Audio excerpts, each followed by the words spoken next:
asalaamaaleykum Sénégal asalaamaaleykum yéen ñi nga xamante ni yéen a ngi seetaan vidéo bi et je crois que nag Mandiaye Seck kenn xamu ko sax ci yenn wax yi wala yenn coow yi et li may wax lenn kese la muy mu gàtt Wally Ballago Seck sama mag la di sama xarit di sama lépp nag et démb ci coulisses yi man ak moom dañu nuyonte foo kafre mu ne ma rakk sañse nga comprendre nga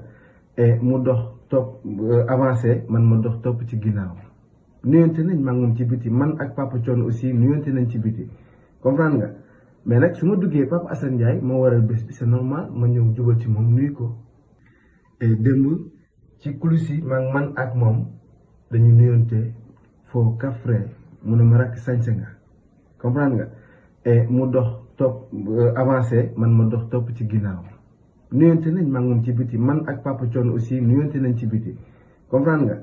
mais nag su ma duggee Papa Assane Ndiaye moo waral bés bi c'est normal ma ñëw jubal ci moom nuyu ko et nit ñi nag buñ ko gisee neneen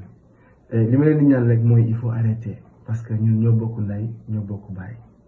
sama mag la et moom la yat bi daal moo jiitu ñun ay rakam ñu topp ci ginnaawam bu leen jaxasee bu leen wax lu ñaaw parce que ñun ñoo bokk ndey ñoo bokk baay merci beaucoup jaa ngeen jëf. moo waral bés bi c'est normal ma ñëw jubal ci moom nuyu ko et nit ñi nag buñ ko gisee neneen li ma leen di ñaan rek mooy il faut arrêter parce que ñun ñoo bokk ndey ñoo bokk baay sama mag la et moom la yat bi daal moo jiitu ñun ay rakam ñu topp ci ginnaawam bu leen jaxasee bu leen wax lu ñaaw parce que ñun ñoo bokk ndey ñoo bokk baay merci beaucoup jaa ngeen jëf.